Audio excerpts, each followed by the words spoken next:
keep this short so you guys can go watch the Eagles game. Colts season's been over for a long time. I'm just proud of our guys and proud of our effort. And I told them this.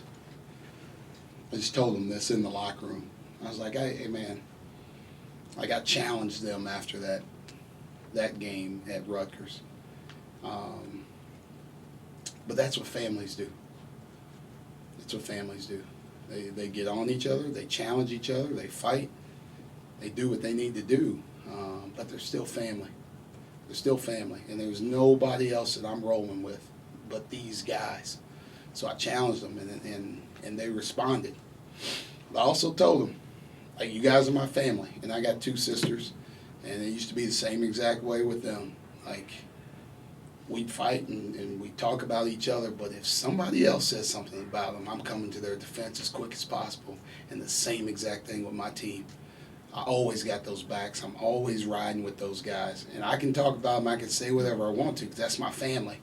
But anybody else says something about them, they got to come see me. Micah, I would assume there's only so many times in the season when you could say that sort of thing about your team. Did you have the sense that they were going to respond the way they did, or did you not know? I mean, I know these guys. I know these guys. I keep it 100 with them all the time, right? And you know, I tell it how it is, and I you know, call it how I see it, right? I'm not gonna like beat around the bush and tell them something to make them feel good or make them feel bad, or whatever it might be. I'm just gonna tell them the truth. Like sometimes people need the truth, but I know this coop. I know their character. I know their makeup. I knew how they were gonna play today. Like I didn't know we were gonna win like this. I knew they were gonna compete the right way, play the right way, and we did that on both ends of the court.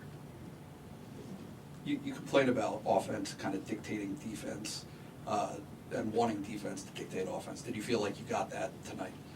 I thought we did. You know, we only forced 8 turnovers. I think we only had 2 at halftime, but our activity and our energy, it felt like way more.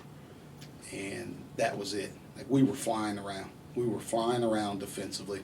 We were making it tough on them. Like I thought Jet Howard got too many open looks. We had to clean that up a little bit better. But I thought we did a great job on everybody else of shutting off what they wanted to do, of giving them one shot. They got some offensive rebounds, but I think like the last 6 minutes of the first half, they didn't get any. And that's when that group's locked in. When we're guarding like that, we're going to make shots. You deserve to make shots. You deserve to make plays when you guard, when you're locked in on that end.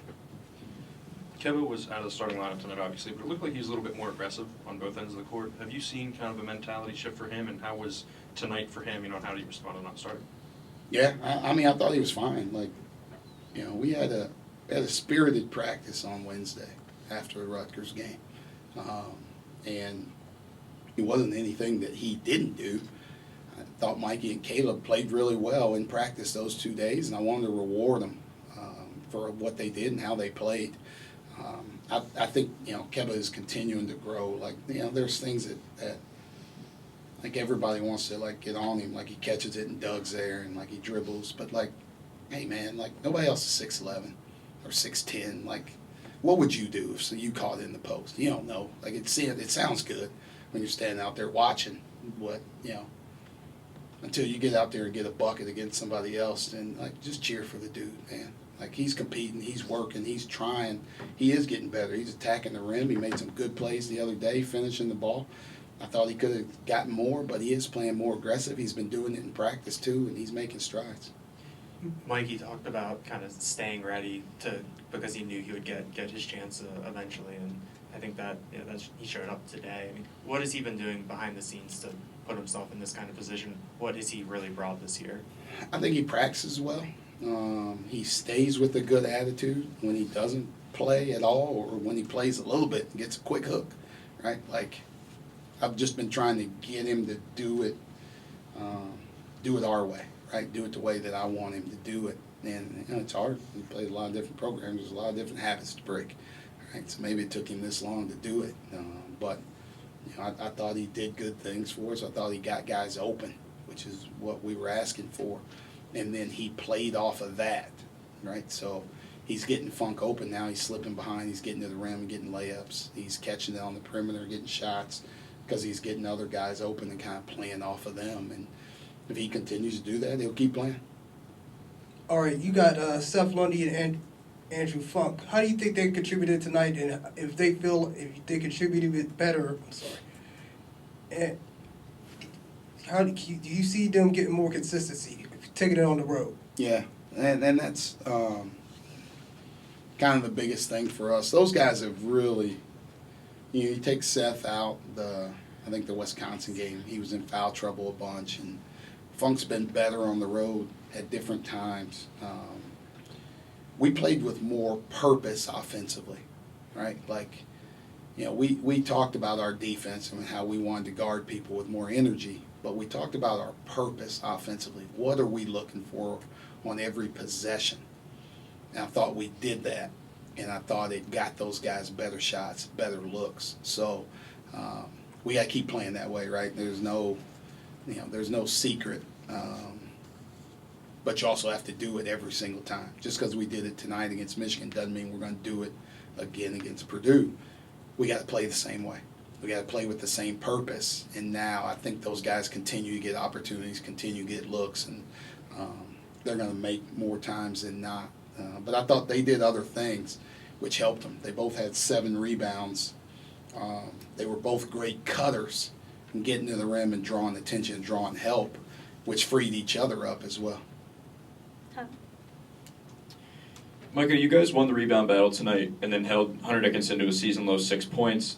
You talk about more energy on the defensive end. What kind of went into that defensive preparation with the double teams and then just forcing their guys like Jet just to make tough shots? Yeah. I thought Coach Fairley did a great job of preparing us and getting us ready for what they wanted to do, how they wanted to run, the different actions that they did to get Hunter the ball. You know, people have just been force-feeding the ball in the paint to us, right? There comes a time when you got to take a stand and you got to do something different. So I thought we needed to be a little more aggressive today. You know, like I said, we could have did a better job on Jet, but he's a good player, man. He makes tough shots. He's got size, so he can shoot over the top of you. But we didn't let everybody else get going. I think that was the key. So as long as we held him in check, and Hunter Dickinson's like a really good player. He's such a great passer that when you double him, it's a little bit scary because, he can find people. But I thought the guys that weren't involved in the double really were flying around and playing with second efforts. Anderly?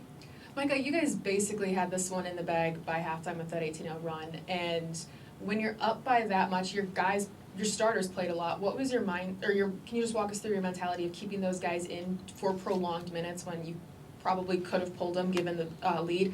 And then also, second question, Coach Howard talked about, sometimes there's just days where the basketball gods are looking down on you, and today was one of those days. That's not to take away from your preparation or anything, but some days it's just one of those days. When those shots fall, what does that mean at this point in the season, especially in Big Ten play? Yeah, I wanted our guys to keep playing just because, the calendar is about to flip to February, and we want to be playing our best basketball through February and into March. So we got to continue to play the right way, no matter what the score is. There was I think the under-8 media talked about, hey, this 7 minutes and 43 seconds is really important. I don't care what the score is. Let's execute the right way and let's guard the right way because we're going to be in close games, but we're going to have to do this. We're going to have to play this way and stay sharp. So I wanted us to be as sharp as possible. And some guys didn't get a chance to play as much tonight. It doesn't mean I don't believe in them. Maybe the next game is theirs and they get more of an opportunity. But those guys were playing so well, I want to give them a chance to continue playing well and finish the game the right way. Last question. There have been some instances this year where you have a big lead at the half and then the second half comes along. Maybe you take the foot off the gas and the score is a lot closer than maybe you thought it would have been at halftime. So as a head coach, kind of what did you do differently this time around to maybe help maintain that run and not take the foot off the gas? Yeah, I don't know if I did anything different. Like, a couple of weeks ago, we practiced halftime. We practiced for 40 minutes. Then we went in the locker room and watched film for 15 minutes. Then we came back out, but not the whole 15, but about 10 minutes. Then we came out, 5 minutes, we warmed up, and then we scrimmaged. Not to say that helped anything, but it made me feel good, right? At least in practicing things that are hurting us. I thought our guys were they stayed locked in. Right? It helps when we get the ball first, right? Because now I get to kind of dictate what I see and see if we can score a basket right away, or at least get the shot that we want. But then we went back down and we responded with a stop, and they continued to play that way. So I was proud of how we came out to start the second half. Kind of kept the crowd in it, which was great. We had a great crowd, tonight. We had a great crowd last Saturday. That's what I was talking about the other day, that environment, right? It helps you go on these big runs like this, right? That's what happened at Rutgers.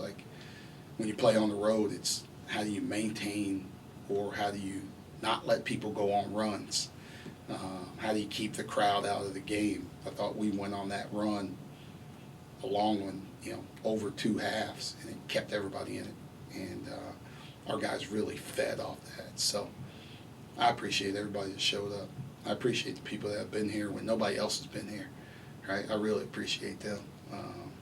But everybody that came, I appreciate you, and we need you. We got a lot more games to come. Halfway through the league, we have 4 home games left, and they're all big, man. They're all magnified.